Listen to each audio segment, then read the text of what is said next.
Meringue is a light and airy dessert made from whipped egg whites and sugar that can be baked into cookies or used as a dessert topping. And right now, I'm going to show you how to make a delicious meringue using a KitchenAid mixer. I'm talking air, sugar, and flavor. What? Air, sugar, and flavor. What?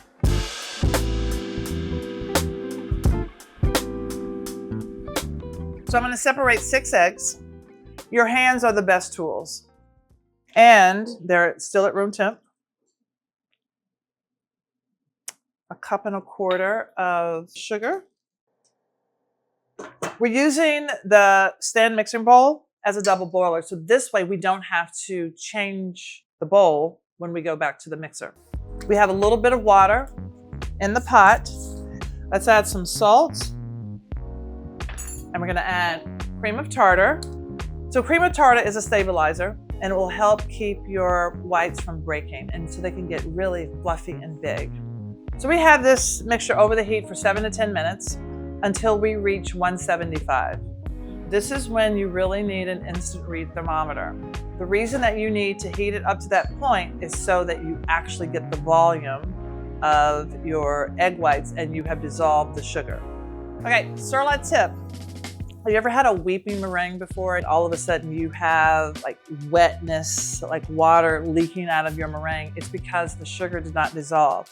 So one of the things that you can do, so take a little bit of your sugar and then rub it between your fingers. And if you don't feel any grittiness, the sugar is dissolved and you can move ahead.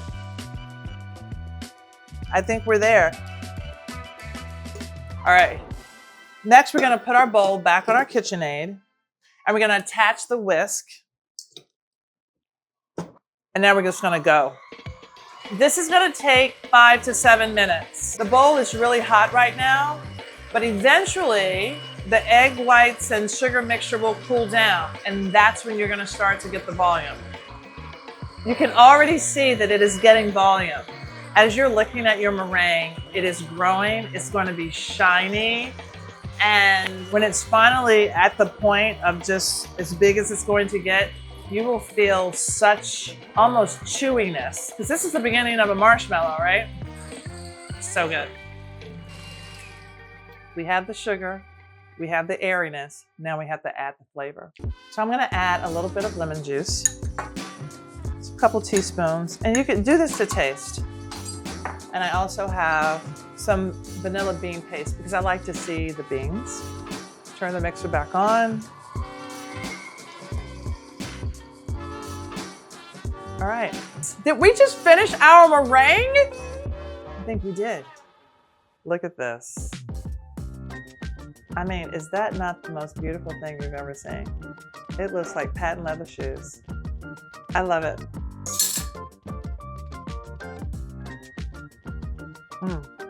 The texture is amazing.